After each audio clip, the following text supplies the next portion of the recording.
तो कैसे हो आप लोग। जैसा कि आप लोग जानते हैं कि सेंटअप एग्जामिनेशन होने वाला है, जिसका डेट नोटिफिकेशन जो है ऑफिशियल नोटिफिकेशन जारी कर दिया गया है, जिसमें बतलाया गया है, कुछ बदलाव भी किया गया है, जिसमें बतलाया गया क्या कि सेंटअप परीक्षा में उत्तीर्ण छात्र ही मुख्य परीक्षा में होंगे शामिल, ऐसा ऑफिशियल नोटिफिकेशन आया है जिसमें बतलाया गया है। चलिए इसका पूरा डिटेल लाइन बाई लाइन पढ़ते हैं हम लोग। क्या है इसमें बतलाया गया है कि पटना कार्यालय संवाददाता बिहार विद्यालय परीक्षा समिति की ओर से नवंबर में इंटरमीडिएट सेंटअप परीक्षा ली जाएगी। नवंबर में इसका क्या हो जाएगा, सेंटअप एग्जामिनेशन कब हो जाएगा, नवंबर में ली जाएगी, नवंबर में ली जाएगी।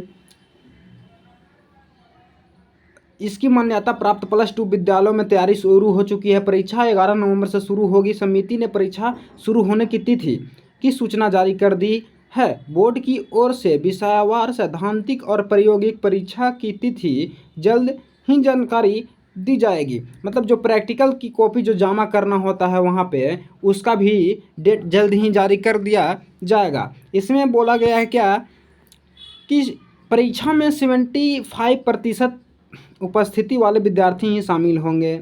ऐसा कोई बड़ी बात नहीं है। ऐसा उन लोग बोलते हैं कि भाई 75% आपका प्रेजेंटेशन जो होना स्कूल में होना चाहिए, लेकिन फिर भी कोई बात नहीं, आप लोग जाइएगा। सेंटअप एग्जामिनेशन देना बहुत ज़रूरी है, बहुत ज़्यादा ज़रूरी है। इससे ये पता चलता है कि हमारा मेन जो एग्जामिनेशन होगा 12 2025 में, उसमें किस तरीक़े से पेपर आएगा, कितना ऑब्जेक्टिव आएगा, कितना सब्जेक्टिव आएगा, क्या नहीं आएगा। इससे ही हम लोग को क्या होगा, पता चलेगा। इसलिए आप लोग सेंटअप एग्जामिनेशन को बिल्कुल भी नहीं मिस कीजिएगा। तो यहाँ पे सेंटअप परीक्षा में उत्तीर्ण विद्यार्थी मुख्य परीक्षा में शामिल होंगे। और इसमें बोला गया है क्या कि सेंटअप परीक्षा में उत्तीर्ण विद्यार्थी मुख्य परीक्षा में शामिल होंगे। यानी कि सेंटअप एग्जामिनेशन आप दीजिएगा, उसमें अगर आप उत्तीर्ण यानी कि पास आप कीजिएगा, तब आपको मेन परीक्षा में क्या किया जाएगा, बैठाया जाएगा। ऐसा भाई बोला गया है, क्या पता अगर कर दे तो बहुत बढ़िया बात है। आज तक तो कॉपी जात नहीं हुआ है, बस हम लोग कॉपी लिखते हैं, कॉपी उठाया गया और जो उसका जो कूड़दान घर एक होता है उसमें ले जाकर उसमें क्या कर दिया जाता है, फेंक दिया जाता है। अगर चेक हो तो बहुत बढ़िया बात है। चलिए आगे पढ़ते हैं, छोड़िए, खैर हो भी सकता है, कोई बड़ी बात नहीं है। विद्यालय महाविद्यालय स्तर पर संचालित होगी।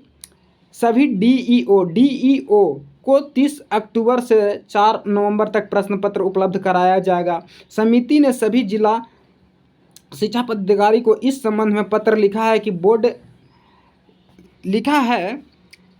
चलिए आगे पढ़ते हैं, क्या इसमें बोल रहा है, क्या लिखा है।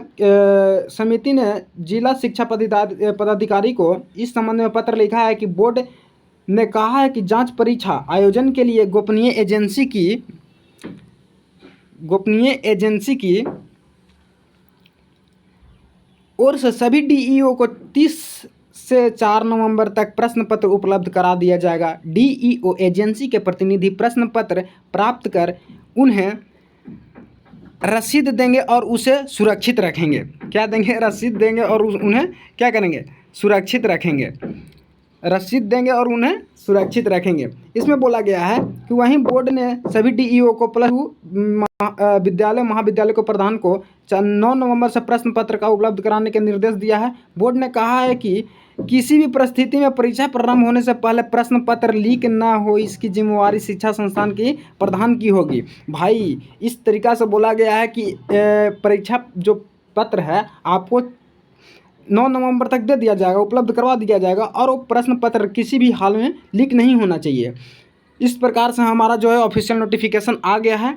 तो भाई साहब आप लोग को सेंटअप एग्जामिनेशन 11 नवंबर से स्टार्ट होगा, जो कि आप लोग इसको बिल्कुल भी मिस नहीं कीजिएगा। जाकर एग्जामिनेशन दीजिए और बोर्ड के लिए तैयारी में लगे रहें। जय हिंद।